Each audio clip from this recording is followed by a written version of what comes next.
Il y avait une question de la part de Pascal, si elle s'en rappelle. Oui, mais peut-être pas bien formulée, c'est ça le problème. Tu formules comme tu peux et après on essaiera de voir un peu ce que c'est. Parce que du coup j'ai demandé qu'elle fasse ça ici dans notre groupe parce que la question est trop importante pour qu'on la règle sur un coin de table pendant le repas. Oui, alors ma question c'était ce matin quand Agnès a parlé par rapport à l'Exode là mais alors elle m'a dit que ce que je dis c'est pas ce qu'elle a dit, mais bon. Mais justement, donc, du coup c'est important de... J'ai compris qu'elle disait que Dieu n'avait pas un peuple. En fait, je ne sais pas bien le retraduire, mais n'avait pas un peuple, enfin pas un peuple, mais n'avait pas choisi une nation nécessairement, mais que qu'en fait, toutes les nations, il était pour toutes les nations, enfin un truc comme ça. Bon. Voilà. Donc, je te remercie beaucoup parce que ça veut dire que j'étais trop bref, parce qu'il y a bien une particularité concernant Israël, et donc l'Exode va aboutir à ce contrat, hein, donc ce qu'on appelle le mot ancien, c'est alliance. Donc on va bien l'avoir. Mais ce que j'ai dit aussi, c'est que cette manière de rentrer en contrat avec Israël ne veut pas dire que les autres peuples ne seraient pas aimés. Donc, et du coup, parfois, il faut inverser un peu la perspective. Est-ce que les Français sont convaincus que Dieu les aime? Que Dieu les aime. Tous les Français, est-ce qu'ils sont convaincus de ça? Non. Bah, voilà. Ils ne savent même pas que... Voilà, donc c'est très clair. Ouais. Il y a, et qu'un peuple dise « nous sommes sûrs que Dieu nous aime », c'est extraordinaire. Mais ça ne veut pas dire implicitement que Dieu n'aime pas les autres. Mais les autres n'ont pas une conscience collective d'être aimés. C'est ça ce que je constate aujourd'hui. Hein. Donc, ce qu'on peut dire des Français, on peut le dire des Japonais, on peut, voilà. Oui, mais à l'époque de l'Ancien Testament, de ce fameux peuple d'Israël que Dieu a choisi, il a choisi, voilà, il a choisi eux, là, paf, et les autres à côté, il les a pas choisis. Non. Alors je ne sais pas s'il les aimait ou s'il les aimait pas, mais en tout cas, il les a pas choisis. Et quand le peuple devait s'installer dans le pays promis et tout, il devait combattre les autres et les tuer.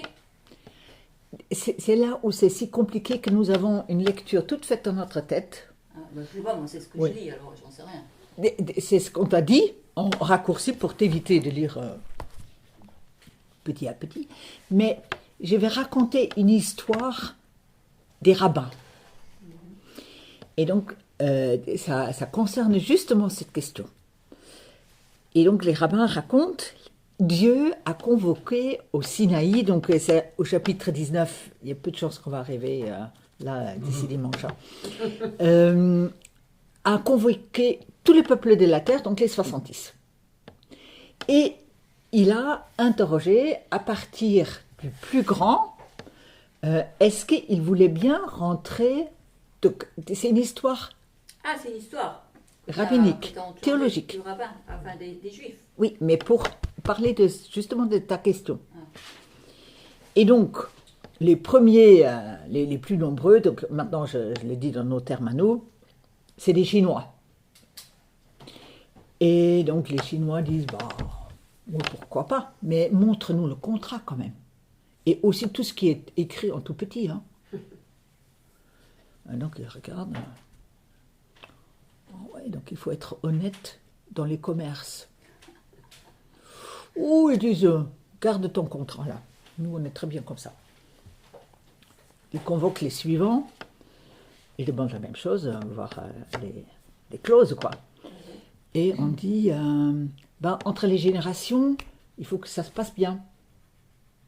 Attends, non, on ne va quand même pas s'emparer de la question des vieux dans notre société. Compte pas sur nous, on n'en veut pas. Troisième, quatrième. Donc, tout le monde trouve quelque chose dans les clauses, donc les 10 commandements, quelque chose qui ne leur convient pas. Et ils disent à Dieu, non, on ne veut pas. Et donc, finalement, il reste juste le dernier petit peuple d'Israël, et Dieu leur dit, vous ne voulez pas entrer en alliance, en contrat avec moi? Ouais.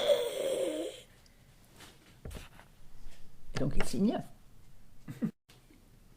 Et le lendemain, les rabbins disent, mais mince, on n'a pas demandé les clauses. Mais maintenant on a signé, on ne peut pas faire autrement. Je crois que ça correspond à une partie de tes questions. Hein. Donc la théologie qui est là dit la proposition est pour chacun, pour tous. Mais pas tout le monde a envie de répondre. Et donc, en français, aujourd'hui, on peut faire une différence, même si souvent ça compte comme des synonymes, entre élection et sélection. La sélection, c'est de choisir un dans un ensemble, mais on ne choisit pas les autres. Et c'est comme ça que nous entendons souvent les récits bibliques. Dieu a choisi un, mais pas les autres. Alors que le mot élection en langage biblique veut dire qu'il y en a un qui s'est reconnu dans la proposition de Dieu, mais pas les autres, en tant que globalité. Donc, ils sont appelés, mais d'une certaine manière, Dieu a la patience d'attendre que les autres s'en rendent compte aussi et disent également oui. Mais en attendant, Israël a une tâche. La mission d'être en situation de vie publique qui donnerait des bonnes idées aux autres. Donc vous connaissez tous ces images en Ésaïe où on dit les peuples marcheront à la clarté de ta lumière. Hein. Et ça veut dire que vous êtes la ville sur une colline, vous vivez non pas en cachette, mais de manière publique, et votre manière de vivre donne envie aux autres de vivre aussi, comme ça. Et ils viennent voir, vous faites comment pour que ça marche. Donc marcher à la clarté de leur inspiration spirituelle doit pouvoir servir à autrui à se reconnaître, eux aussi, dans cette lumière qui vient de Dieu. D'accord, oui. Mais il y a quand même quelque chose qui me titille. Oui, vas-y. Où est-ce dans la Bible que tu trouves cette interprétation que tu nous livres? Parce que moi, quand je lis, je vois qu'il a appelé Abraham, puis tout. Oui, mais Abraham, pour faire quoi? Pourquoi il l'a appelé? Ah ben, il lui a dit quitte ton pays et tout ça. Et pour tu ouvres Genèse 12, on va regarder tout de suite. En vue de quoi? C'est ça ce qu'il faut savoir. Il y a toujours une mission. On n'est pas juste appelé comme ça arbitrairement. On a une mission. Donc, Genèse 12 et verset 3. Fin de verset 3.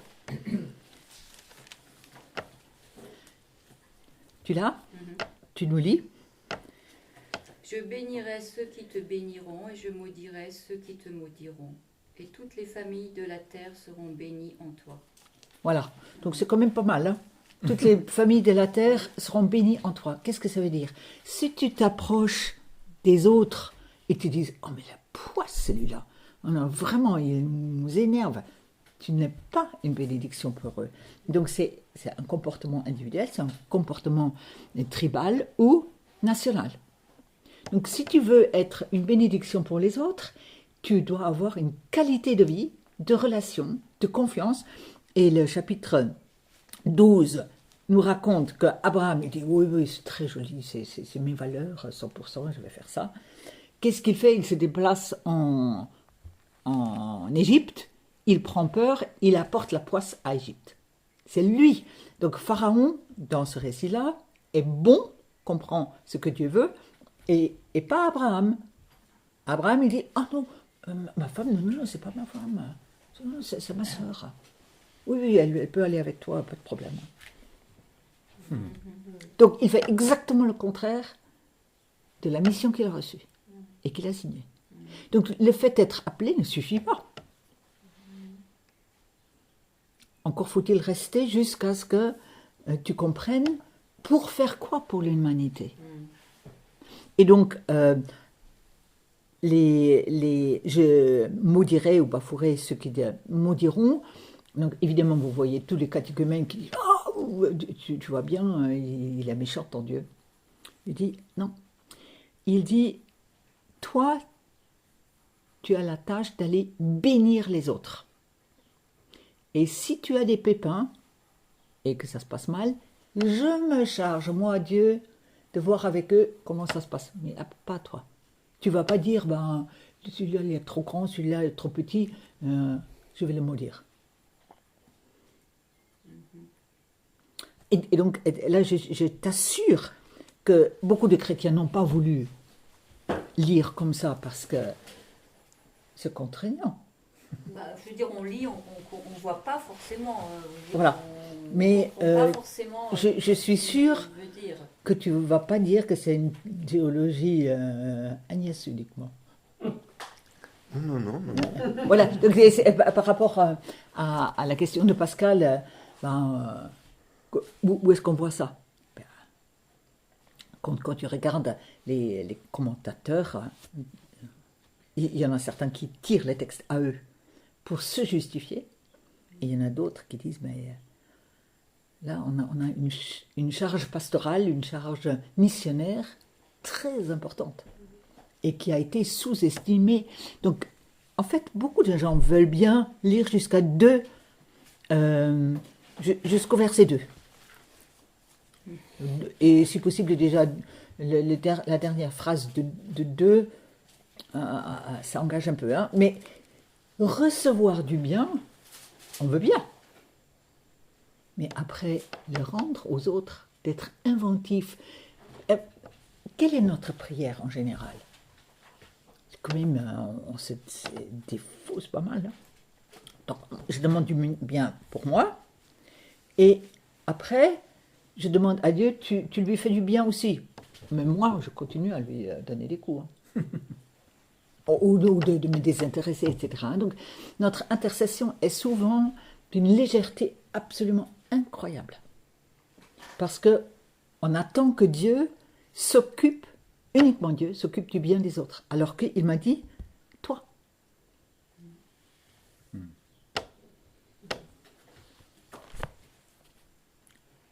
Donc, merci pour ta question, Pascal, parce que... Non, mais merci à toi, parce que c'est vrai que moi j'ai toujours lu ça comme ça, ce peuple élu, les autres pas, et puis voilà.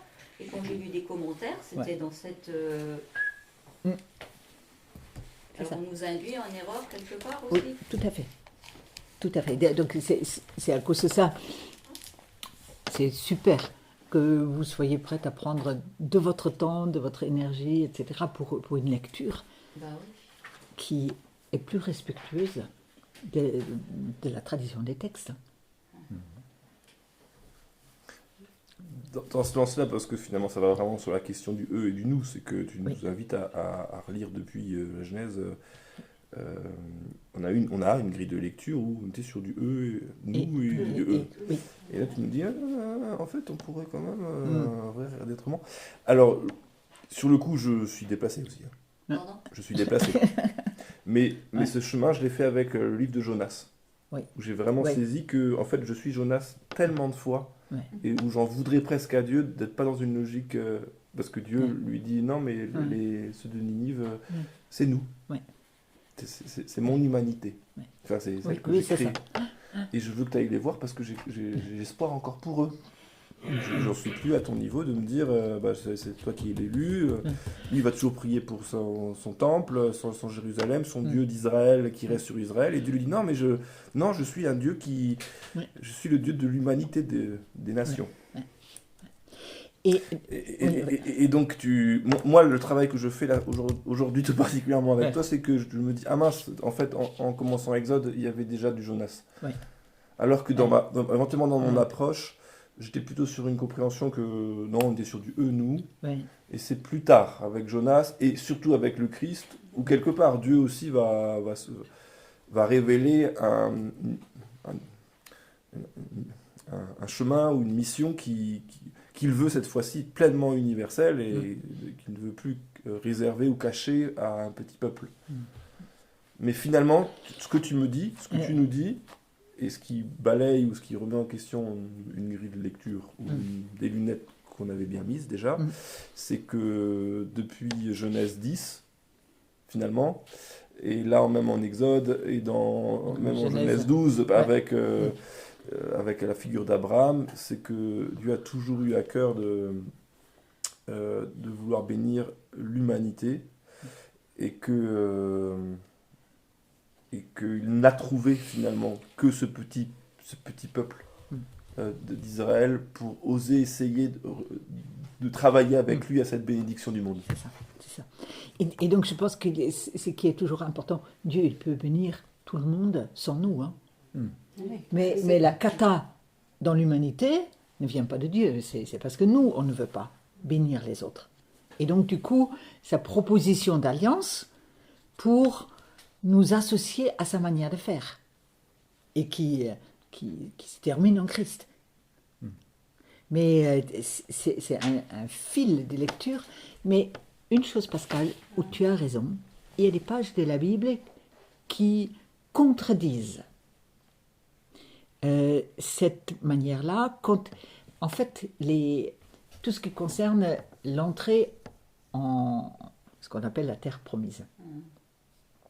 Il y a beaucoup de textes qui, entre eux, sont contradictoires. Il y a des textes qui disent « tu vas t'installer parmi les autres ». Donc, quand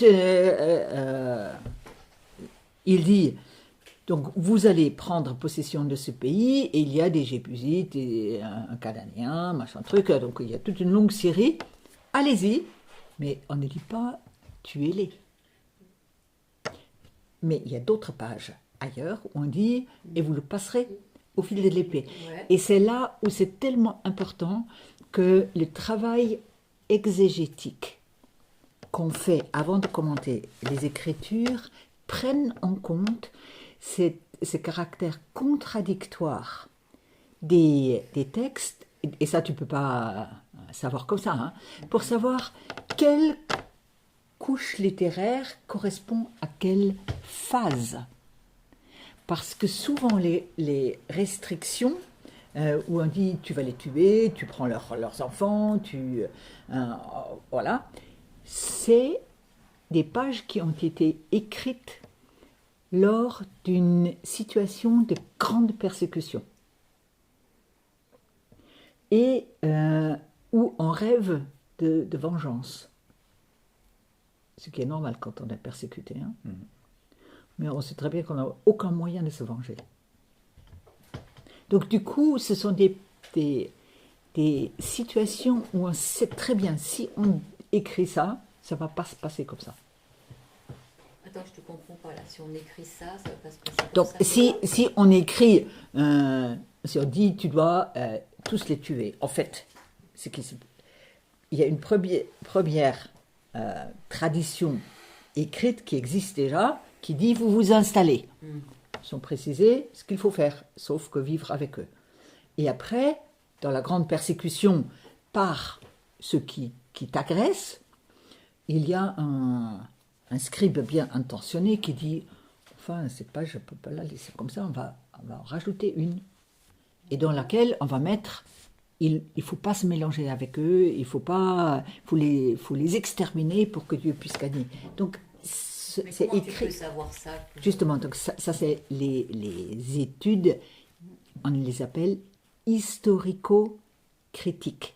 Donc c'est une approche de la Bible par laquelle on est tous passés dans les facultés, dans lesquelles en fait l'étude littéraire, archéologique, historique et comparative permet de dire telle partie renvoie par le vocabulaire, par les images qui sont renvoyées au 9e siècle avant Jésus-Christ.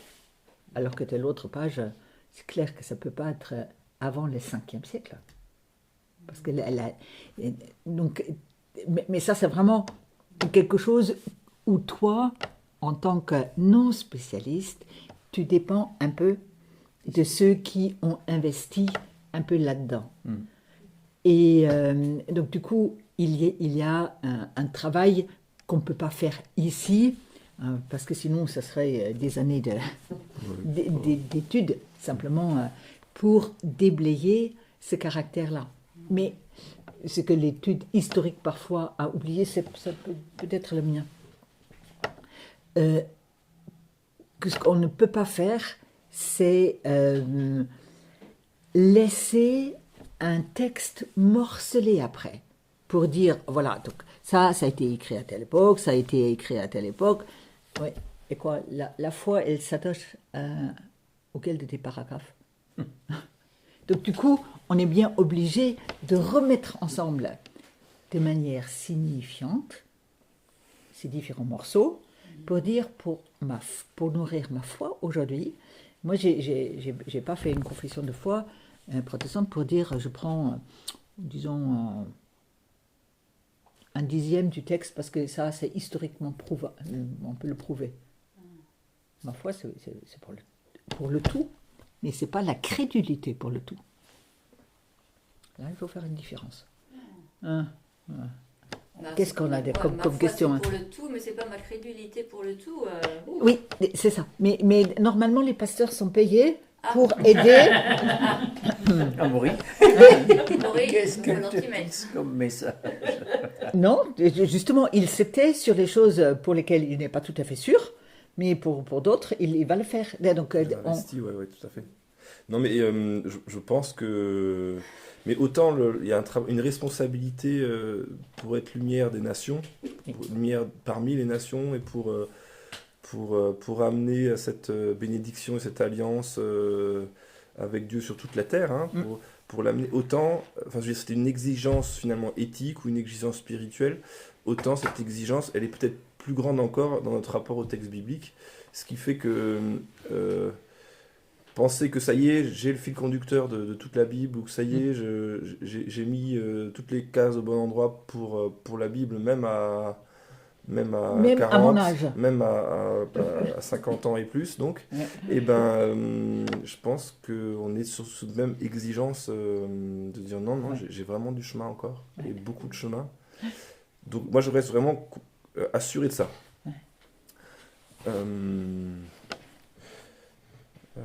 Sur les différents niveaux, je reste toujours sur la parole de Luther.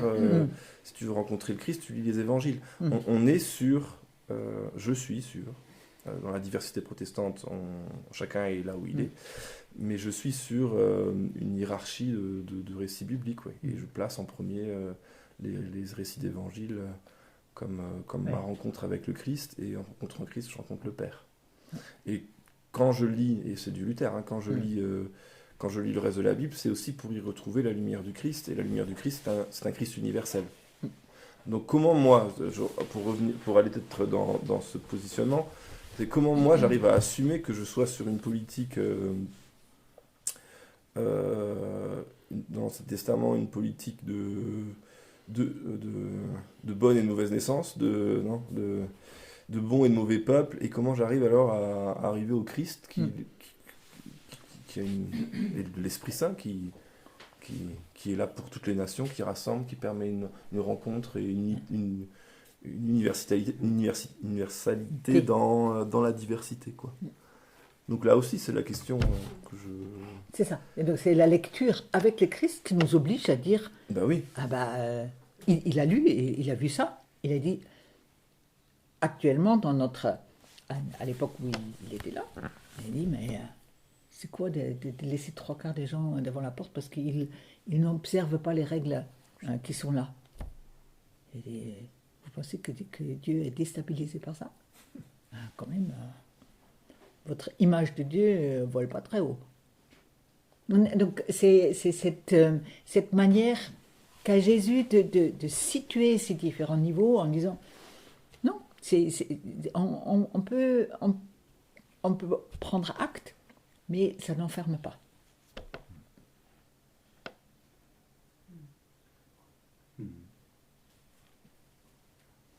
Et donc la Pentecôte, c'est par rapport à cette universalité, et dans le Nouveau Testament, le signe le plus fort, que c'est pas réservé à ceux qui ont Une fois pour toutes, ce n'est plus réservé, mince, Pentecôte, quoi. Oui, c'est ça.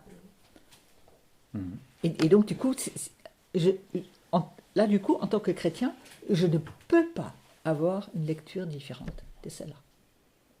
Comme tu dis, elle vient du Christ, et si je fais une autre lecture, c'est moi qui deviens la clé.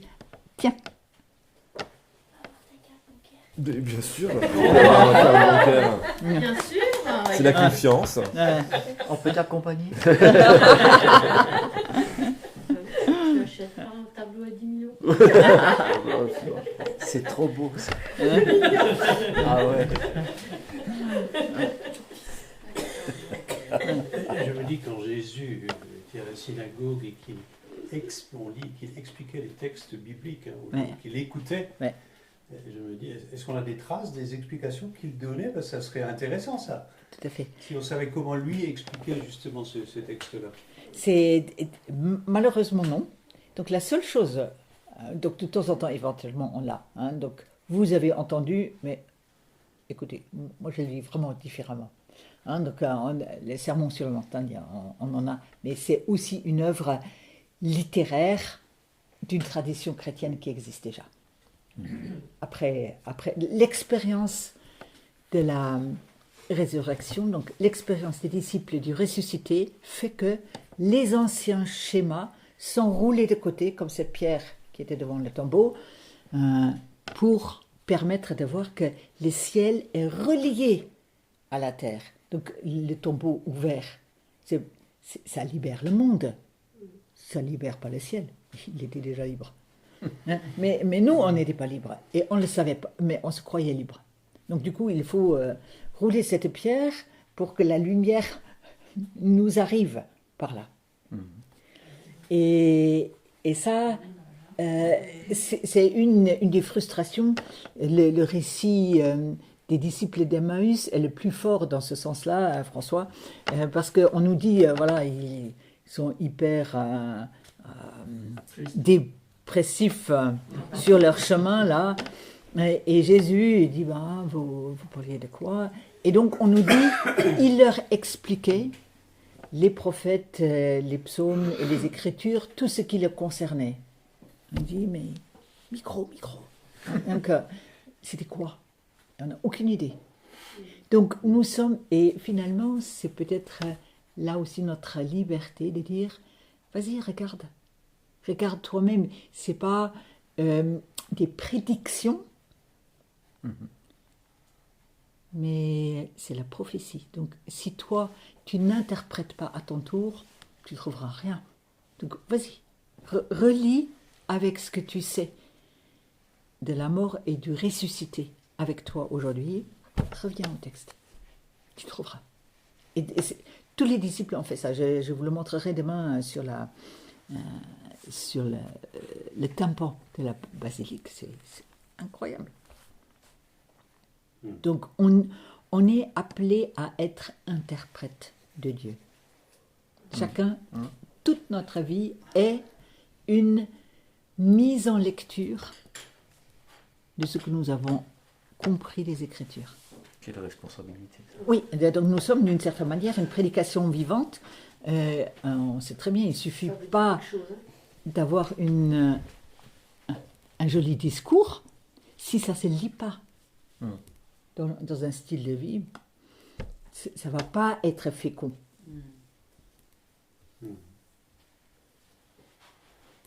Bon, en même temps, on mesure la complexité de la chose par rapport au débat qu'on avait ce matin par rapport à l'islam, quand on voit des jeunes qui... Voilà, quand tu as une religion qui leur donne des trucs ultra simples, hein, tu fais ça, ça, ça et ça, et là, t'es bon. Forcément, ils cherchent la simplicité aussi. Hein. Non, ils ne cherchent pas la simplicité, ils recherchent à être rassurés. Oui, enfin, ça les rassure. Oui, c'est ça. Et donc, est-ce que nous, chrétiens, on pourrait avoir la capacité de rassurer, stabiliser, sans être dans la démagogie de la facilité? C'est très dur. Mais, donc, il y a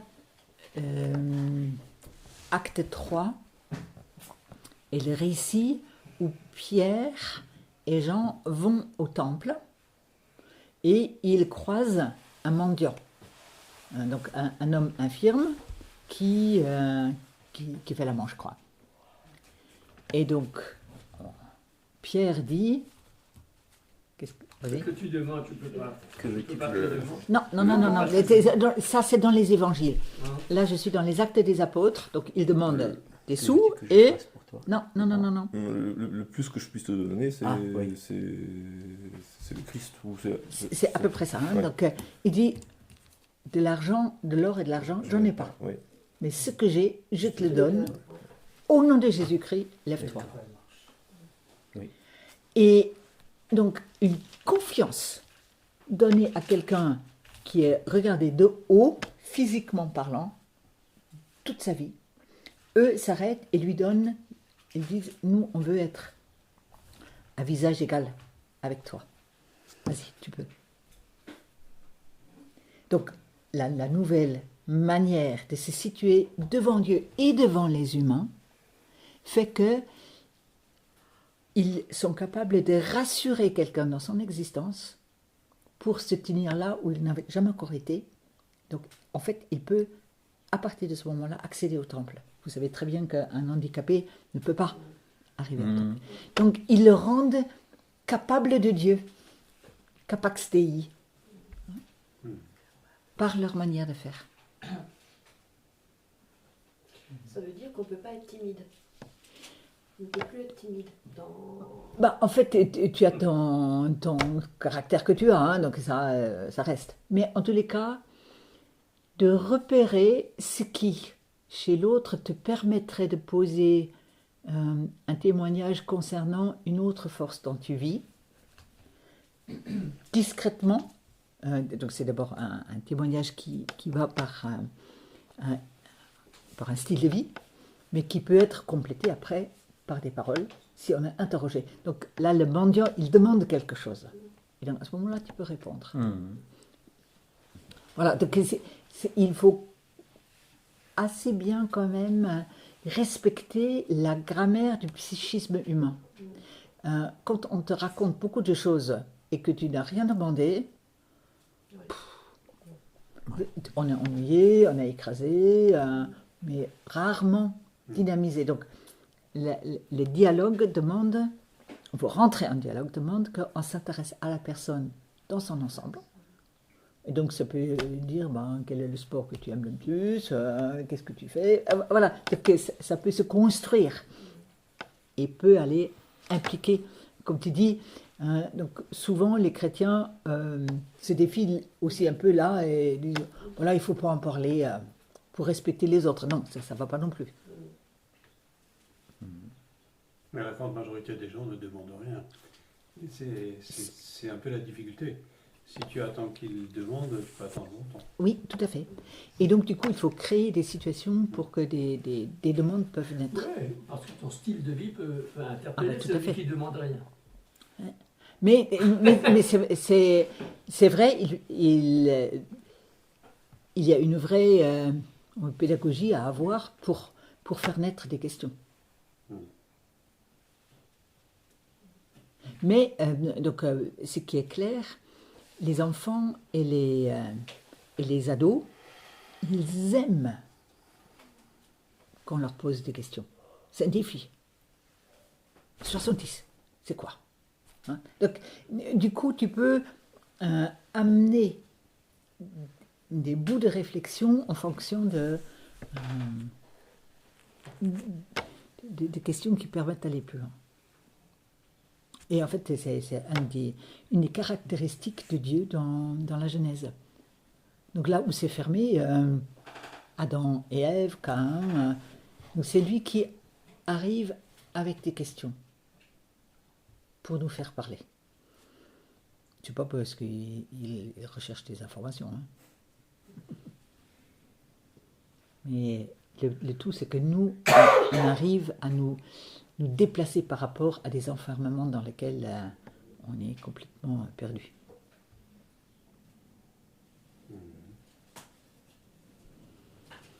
Bon, les amis, on n'a fait même pas un demi-verset, là. Les propos de table. Les propos de table. Merci beaucoup. Mais vraiment, je te remercie d'avoir réagi et dit, voilà, ça demande un peu d'explications supplémentaires.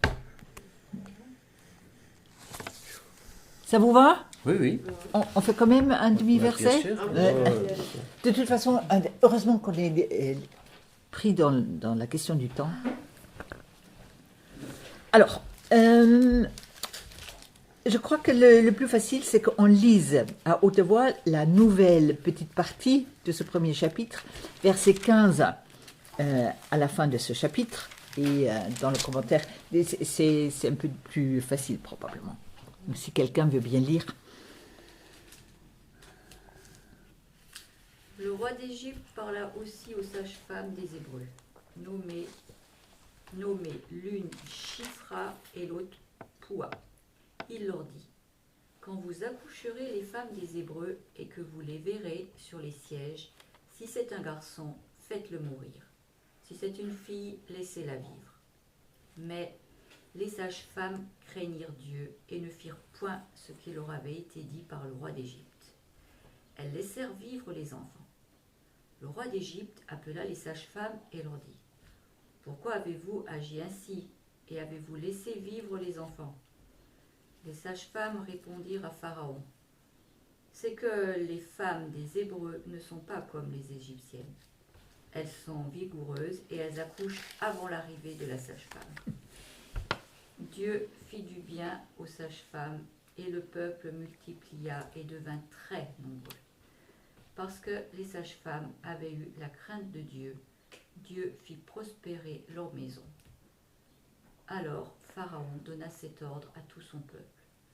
Vous jetterez dans le fleuve tout garçon qui naîtra et vous laisserez vivre toutes les filles.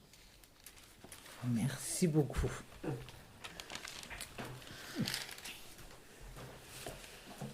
Alors, vous avez envie de réagir juste comme ça par rapport à cette petite partie bien racontée, hein.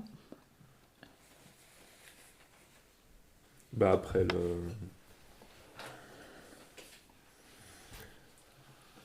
la crainte et un totalitarisme qui s'installe, l'eugénisme apparaît, quoi. Oui. Il y a des mauvaises naissances et des éventuelles plus ou moins bonnes, là, sur des filles et des garçons. Mais... C'est ça. Ça, c'est presque plus un génocide que de l'eugénisme. Oui, oui, c'est ça. Donc, c'est très clairement l'idée d'un génocide, hein, parce que les filles vont être intégrées dans les harems qui existent déjà. C'est pas pour... Mais il n'y aura pas d'avenir pour le peuple en tant que tel. Hein, donc c'est vraiment la planification d'un génocide. Et là aussi, c'est impressionnant, hein, de voir que ces idées-là ont existé depuis très très très longtemps comme manière de régler des problématiques. Voilà. Alors, qu'est-ce que vous pensez de ces deux sages-femmes ? C'est ingénieux quand même, courageux. C'est ça, tu travailles quand même un peu dans ce lieu. Écoute, elles n'ont pas menti. Elles n'ont pas menti. Elles ont trouvé le bon filon. Elles ont trouvé comment répondre. Bien contourné. Ouais. Donc, au niveau humour, c'est quand même extraordinaire. Hein. Donc, dans une situation aussi tragique, il y a une pointe pour dire la brutalité, tout ce que vous voulez, tout est en place. Et voilà deux femmes qui résistent à cette manière d'imposer la domination partout. Toujours à partir du pharaon. Hein. Donc évidemment, ce qui paraît relativement bizarre aussi, on nous dit qu'ils sont tellement nombreux, il n'y a que 2 sages-femmes pour tout un peuple, ça ne fait pas des masses. Et qu'elles soient convoquées par Pharaon, ça paraît peu nombreux, peu probable. Donc du coup, on a des éléments là-dedans qui disent très clairement, on n'est pas dans l'historicité des faits. Donc un peuple nombreux, je ne sais pas pour... Qu'est-ce que vous comptez, une sage-femme pour combien de... 10, 11. Non. Tu parles au moment de l'accouchement. Non, oui. Pour une population, donc. C'est difficile. Ouais. Généralement, elles sont à 4 pour un secteur. Pour accueillir toutes les futures accouchées sur la journée, tu vois. Que, par exemple, la journée, il y a à peu près 10 naissances par jour. Elles sont 4, donc une pour 2, quoi. Ouais.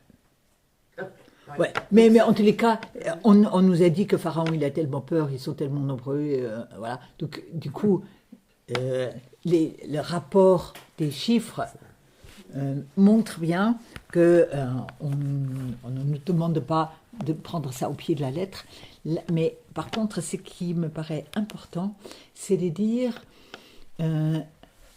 c'est toute la profession qui s'oppose. Donc c'est pas seulement une qui a le culot de s'opposer au pharaon, mais c'est la profession qui dit non, donc là, nous, on ne fait pas affaire avec cette idée de meurtre. Surtout, et ça c'est quelque chose de très important, ces sages-femmes sont des Égyptiennes, elles ne sont pas des Égyptiennes.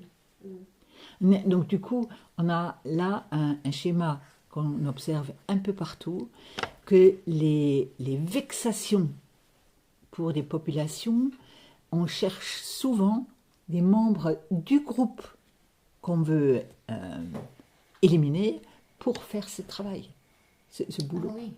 Si elles adhèrent, c'est parfait. Voilà, donc je reviens avec l'histoire du nazisme, on sait très bien qu'on a cherché d'abord parmi les juifs qui on pourrait charger pour persécuter les autres juifs, pour les dénoncer, pour les dénombrer, pour les... voilà, donc du coup, c'est encore une tactique de dire le nous, on se garde bien de faire des saletés, hein. On va obliger les autres de les faire contre eux. Et donc, ici, la résistance de se laisser mettre en porte-à-faux vis-à-vis des siens. Donc, ça c'est quelque chose qui est difficile de résister éventuellement à soit la brutalité d'un ordre ou des avantages qui sont promises. Tu le fais parce que tu fais partie d'un système et donc du coup par fidélité tu dois le faire. Par loyauté. Donc la résistance par conviction intérieure, spirituelle, a toujours été extrêmement coûteux. Elles ont été courageuses, hein, parce que tout à fait. Elles auraient pu les... Ah ben, elles zigouillaient tout de suite. Hein. Ouais. Et donc, et souvent on dit mais les femmes ne jouent aucun rôle, voilà. Donc ici on a toute une série de femmes qui jouent très bien leur propre conviction. Elles ne disent pas il faut d'abord que je demande à mon mari. Hein. Voilà. Donc si je suis soumise. c'est ça. Même si légalement parlant je suis soumise, je décide moi-même. Non mais moi ce que j'aime c'est qu'elle c'était elles craignirent Dieu. Oui, c'est ça. C'est ça l'important. Elles ont agi parce qu'elles craignaient, elles ont craint Dieu. Oui, mais tu as des femmes qui te disent je crains Dieu, mais mon mari, je le crains encore un peu plus. Ah, ouais. Voilà. Ouais. Voilà. Donc du coup, ça peut s'allier et devenir contradictoire. Et donc ici, elles ont ce culot de s'opposer. Je trouve que c'est absolument magnifique. Et donc, comment ça termine? Donc il fait revenir les femmes pour dire bah, ça va. Et donc elles ont leur petite manière de dire, de se moquer, mais de manière absolument magnifique, de se moquer des Égyptiennes pour dire voilà, c'est. Et donc Dieu les tient en considération, en fécondité, parce qu'elles ont résisté.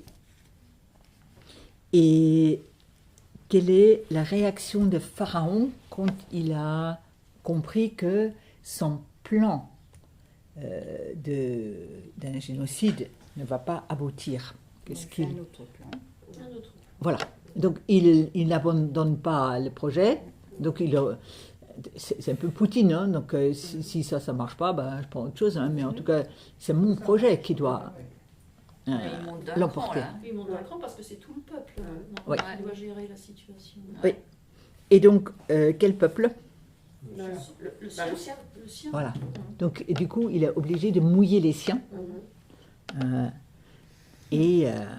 Donc, c'est très clair. On donne même le moyen, donc les sages-femmes, pour donner la mort au nouveau-né, je ne sais pas ce qu'il avait imaginé, le pharaon. Donc, est-ce qu'il faut les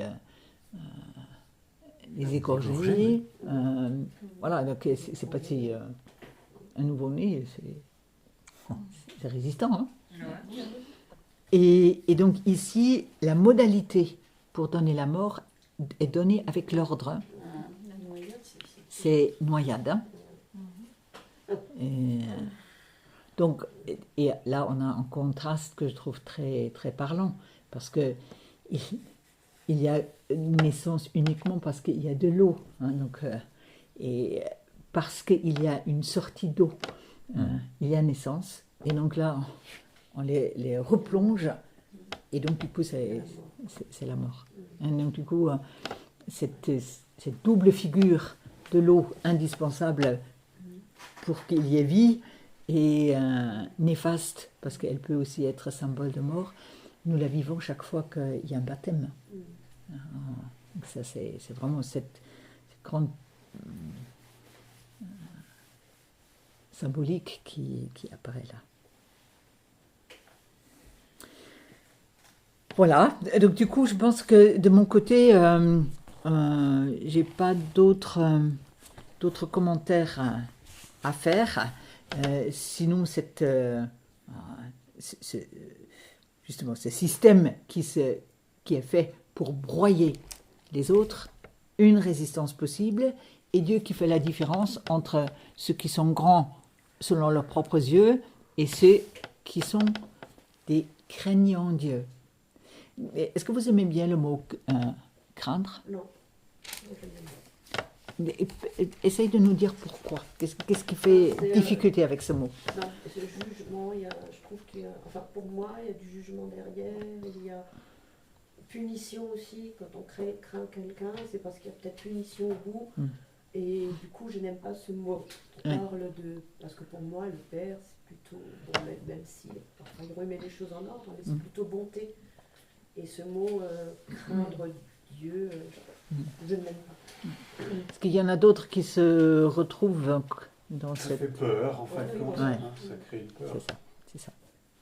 Est-ce que quelqu'un pourrait prendre le contre-pied et défendre le mot? Oui, on peut parler de respect aussi. Voilà, craindre, c'est respect. Voilà. Ouais. Tu respectes. Craindre, Et dans le respect, tu as de l'amour aussi. Ouais, tu fais confiance. Moi, quand je le lis, elles craignirent Dieu, et dans le sens où elles le respectaient et elles mettaient leur confiance en Dieu.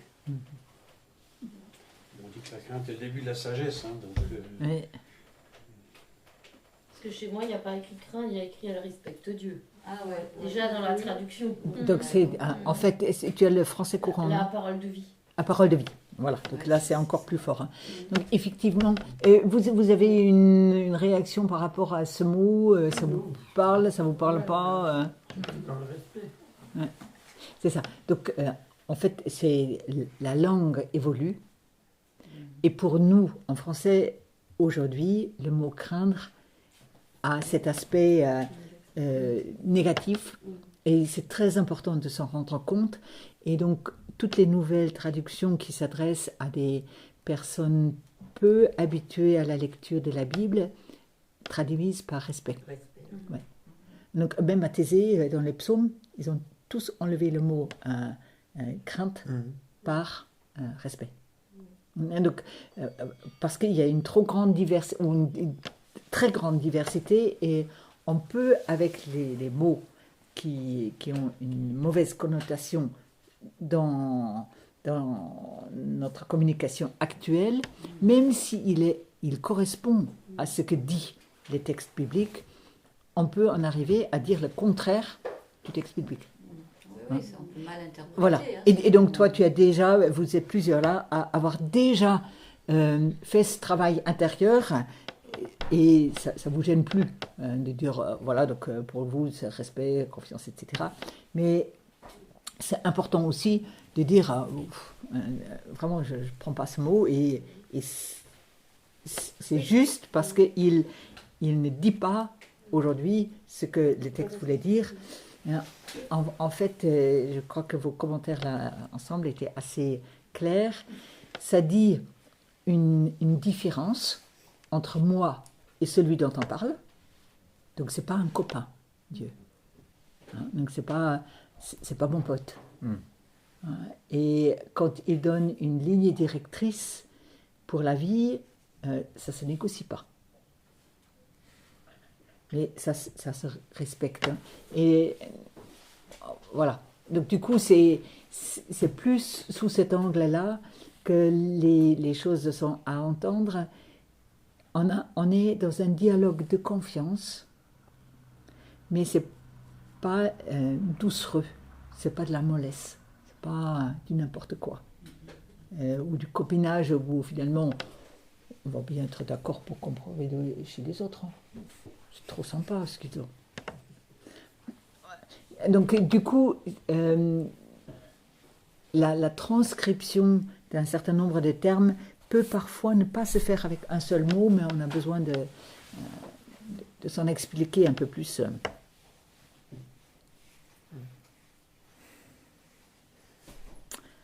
Voilà, donc je pense que c'est pas la peine de nous forcer pour lire déjà la suite pour demain. On arrête là, sauf si quelqu'un a encore quelque chose à poser comme question ou à commenter pour ce premier chapitre de l'Exode. Mais il comporte déjà... Vous savez que la mise en chapitres et en versets est un travail de pédagogie, mais ne figure absolument pas dans les manuscrits anciens. Donc c'est pour qu'on se retrouve plus vite, de même que les titres, ça n'existe pas. Et donc du coup, pourquoi est-ce que... donc ici, le texte est relativement clair qu'il y a une sorte de coupure, mais parfois, je ne sais pas très bien pourquoi est-ce que quelqu'un a estimé que là, il y avait une fin, il fallait recommencer un nouveau chapitre. Bon, ben, je pense que le plus facile, c'est qu'on arrête là.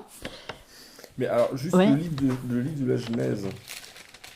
Parce que autant Abraham était sur, finalement, déjà un appel à susciter la bénédiction parmi tous les peuples du monde et être responsable. C'est pas simplement un appel spirituel alors pour Abraham. Ah c'est pas simplement, j'ai entendu une voix, ça y est, il commence à être celles et ceux qui se sont ouverts à Dieu. Du tout. C'est un appel responsable. Oui. a une responsabilité vis-à-vis des autres. C'est ça où ce texte, je trouve, est tellement fort. Tu peux avoir dans d'autres approches religieuses quelqu'un qui est appelé pour être complètement à Dieu et tu laisses tomber les autres. Oui, c'est ça. C'est beaucoup plus que ça. Ouais. Donc, quand Jésus dit le premier commandement, c'est sûr que tu veux entendre que je dise il faut aimer Dieu. Mais le second, qui lui est au même titre, ton prochain. Donc, c'est pas au choix. Ou bien. Donc, on a vécu pendant très très longtemps le nombre de personnes qui disent « Oh, moi je suis plutôt Marthe. Non, moi je suis Marie. »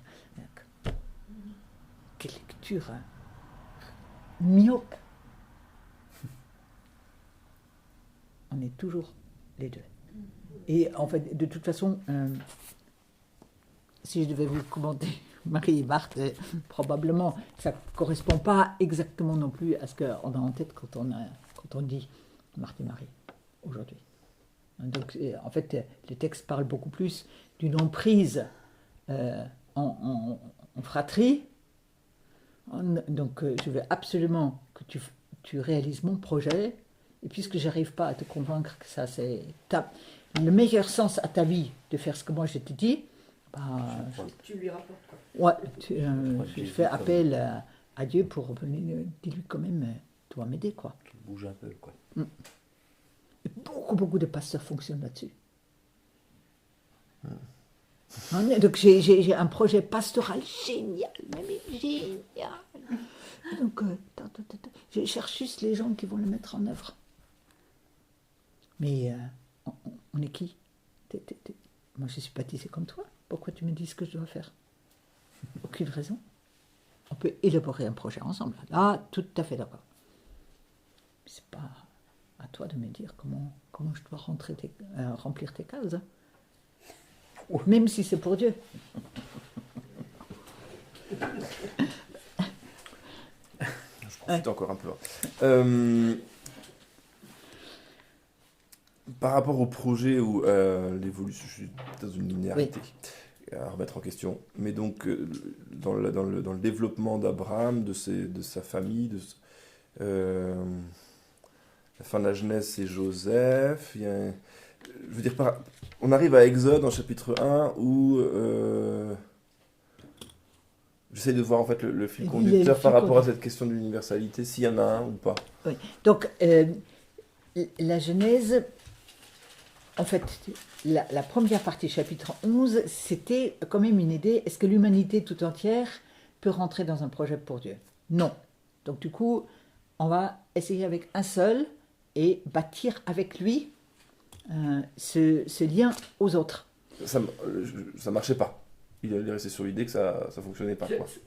Genèse 1 à 11. Oui. 1 à 11, c'est une manière de dire l'humanité est malade et il y a les diagnostics est multiple. Oui. Ça ne marche pas dans le couple, ça ne marche pas dans la fratrie, ça ne marche pas dans la société parce qu'il y a la violence. Et on veut bien prendre une vache et un lapin, mais le reste de la création, on s'en fout. Oui. Voilà, donc ça ne marche pas. Après, qu'il y a autant de personnes sur la Terre, 70, c'est beaucoup trop. Et on veut se faire un nom. Donc le rapport de soi à soi. Donc on a le rapport en couple, en fraternité, dans la création et à soi. Et donc, c'est toi qui me donnes mon nom? Non, c'est moi qui dis mon nom. Je vais le construire. Paf, paf, paf, paf. La tour de Babel là. Et donc, du coup, ça c'est les maladies de l'humanité. Et on va les retrouver probablement à chaque page après. Et après, on commence à raconter à partir d'un seul la généalogie spirituelle, si possible. Et donc là, on va retrouver un certain nombre de oui et de non combinés. Donc, à Abraham, on dit, chapitre 12 là, est-ce que tu es d'accord d'apporter un mieux-être aux autres. Il dit oui, je suis d'accord. Et il fait des choses magnifiques, hein, Abraham. Mais il a aussi il retombe complètement dans l'inverse de ce qu'il faut faire. Sa manière de se comporter avec ses enfants, je ne sais pas ce que vous dites là-haut, les éducateurs spécialisés, mais un petit apprentissage, ça aurait été quand même fait du bien. Ismaël, il le chasse, il ne le reconnaît pas, et l'autre, s'il faut le sacrifier pour pouvoir garder ma place, pourquoi pas ? Oui, on va le faire fumer, quoi. Vous lisez ça comme ça, vous ? Moi, je l'ai jamais lu comme ça. Je sais bien, et donc je mets exprès. Donc c'est parce que comment il faut sauver ce pauvre Abraham. Donc du coup, je suis même prête à offrir mon fils. Et Dieu qui dit, arrête cette connerie.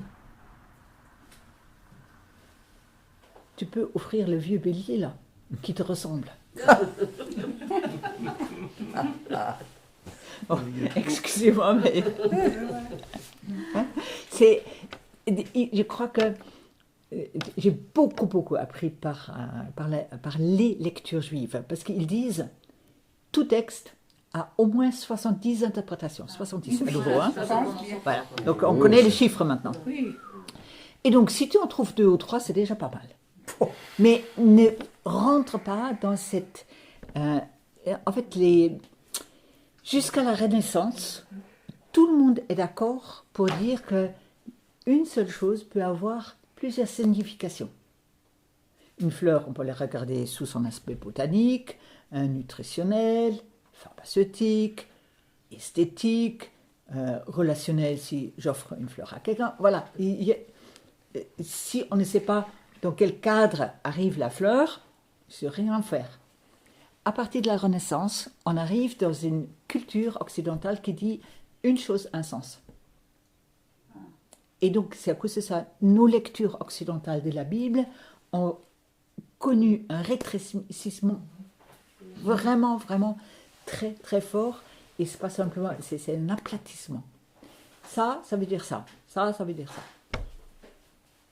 C'est possible que tu le lises comme ça. Mais on peut le lire autrement aussi. Et encore autrement, et encore autrement. Il n'y a pas un seul sens à un texte biblique. Alors là, je vais dans le sens de Pascal, il y a pensé. Et la logique du bon levain, tu le définirais comment ?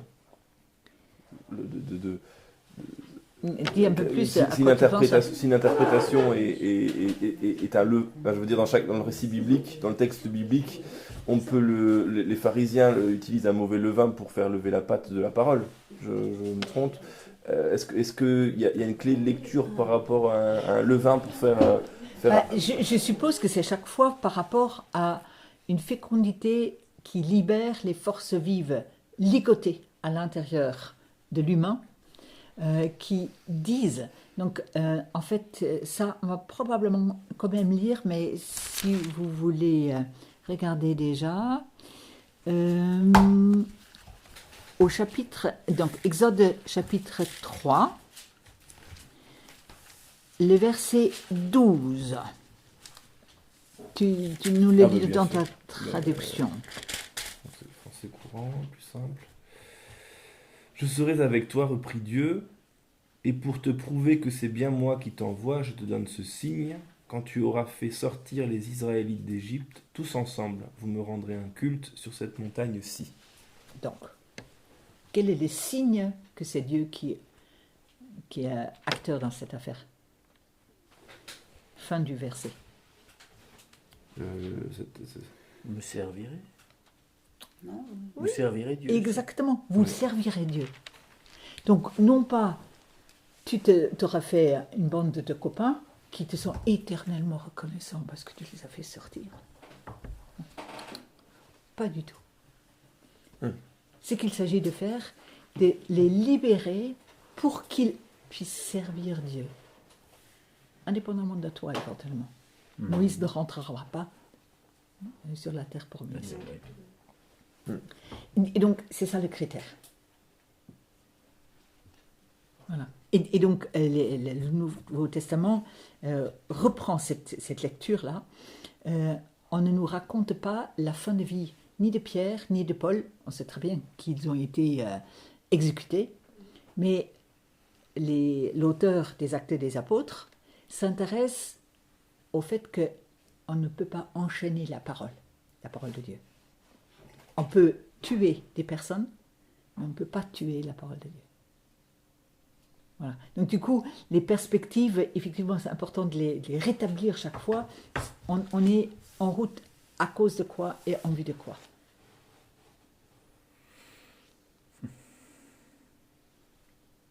Et donc, on peut être tous des pharisiens qui veulent utiliser les dons dont on dispose pour les attacher à soi, à sa paroisse, à son pays, à sa tradition, je ne sais pas quoi.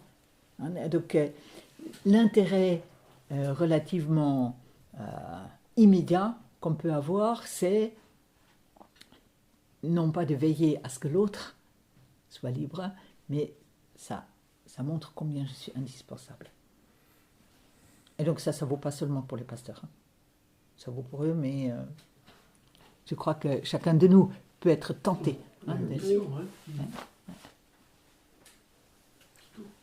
Les amis, je crois qu'il faudrait qu'on se mette en route pour la prière.